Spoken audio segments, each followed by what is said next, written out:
So it's been just over a week now since Terrifier 3 has officially released, and I've seen it twice now, and I wanted to give my spoiler review for the movie because I took like a 5-day break from uploading last week because I just couldn't be bothered to record. So yeah, Terrifier 3 is a really brutal continuation of the last few movies, and I think it is probably the best of the trilogy. Now, it definitely is similar to the other two, story-wise, gore-wise. But this is a little something that I prefer more for some reason. I don't personally know why, but this was shot better, edited better. And it's overall just such a better movie. So, let's get into this.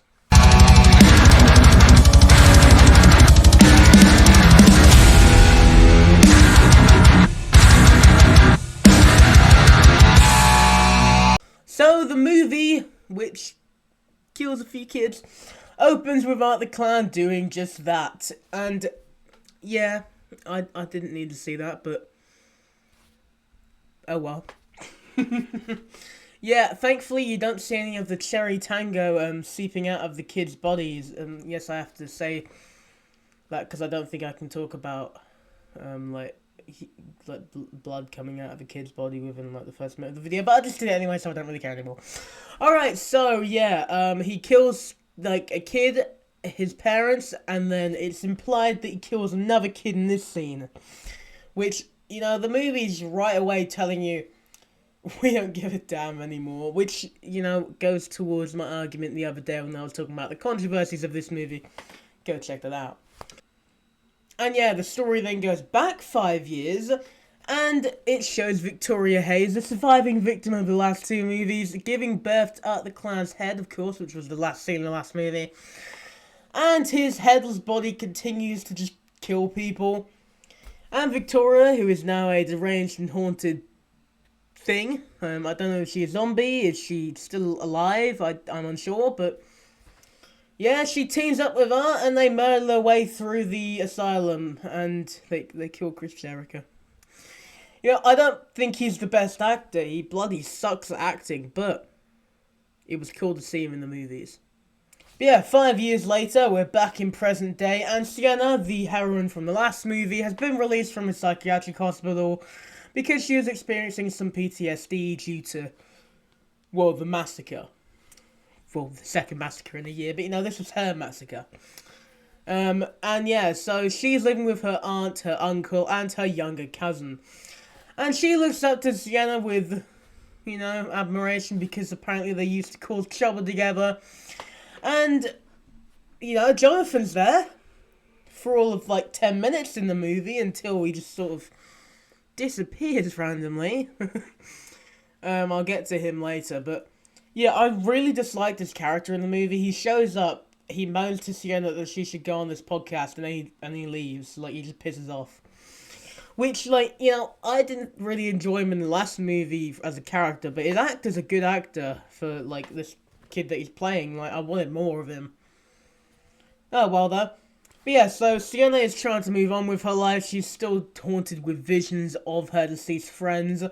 And she's even seeing her dad, who is not Art the Clown. He is just some guy. So yeah, Art and Victoria then wake up from their 5-year slumber, and they waste no time in killing more people. Because Art goes and kills a Santa Claus, which was one of my favourite kills of the movie, because he genuinely seems like he's a big fan of Santa Claus. It's either that or he's just psychotic, which we all know is true, alright? But I'm just going to go with the fact that Art the Clown's a big fan of Santa Claus. And yeah, we do then get more flashbacks revealing things about Sienna's past, her close relationship with her father, and he once created the design for the costume that she wore in Terrifier 2. And, he seems to know an awful lot about all of this. Suspicious.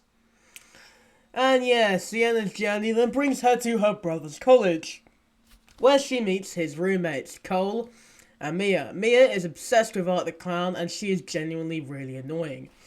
She is your typical crime podcaster who doesn't care about the victims of anything and genuinely just cares more about making money and getting some stupid story out there. It reminds me of the guy who's recently made, like, the Monsters, like, TV show. He just really doesn't give a damn about, like, actual story. He just cares about making money. But yeah, she's, like, really obsessed with Art the Clown for some reason, because, as we all know, they love to profit off of poor victims. So, and, well, she gets her wish granted because she gets to meet him while she's banging her boyfriend in the shower. So yeah, they're having a little love-making session in the shower, and then Art the Clown comes in with a bloody chainsaw. She got a pretty tame death compared to her boyfriend, who got his bits and bobs sawed up. This is definitely, like, gonna be maybe more infamous than maybe the bedroom scene. Maybe more infamous than the hacksaw scene if you give this movie a little more time to brew. You know, it's like a good cup of coffee. I don't drink coffee, but I'm just gonna roll with it. You gotta let it brew. And yeah, Art's rampage then leads him to Aunt Jessica's home, where everyone's just, you know, having fun. And, well, yeah. Sienna wakes up tied to a chair. She finds her uncle's body, like, tied to a wall. Aunt Jessica's there as well, and there's a head, which yeah, we're gonna talk about that in a second. So it's actually revealed that the head is Jonathan's, which I don't know how I feel about, because we barely got the kid in this movie. Yet somehow there was time for them to kidnap him, kill him, and do all that jazz. I would have made, you know, if you're gonna kill him, at least have it on screen. Show us Art the Clown skinning this guy alive. Don't, like, wimp out at the last second. Spiral from the Book of Saw had a better skinning scene than this movie. But hey, at least we got Victoria masturbating with a bit of glass. But yeah, so that's pretty much where, like, the film ends, because Art is wounded by Sienna, but he is not defeated, and he escapes, leaving Sienna devastated. And the film ends on a cliffhanger with him just sat on a bus, just, you know, having a little fun zooming away. And yeah, this was probably, like, as the director said, this is their Empire Strikes Back of Terrifier, because the heroes lose. I definitely think that it's going to be cool to see what they do with Terrifier 4 and probably Terrifier 5, because the director said, like, he knows where the story wants to go. He said he's maybe going to do, like, 2 90-minute movies. Maybe he's just going to do 1 more movie. Maybe 2. You know, you never really know. I'm pretty sure he said it's mainly because he has a load of kill ideas that he wants to do, but, oh well.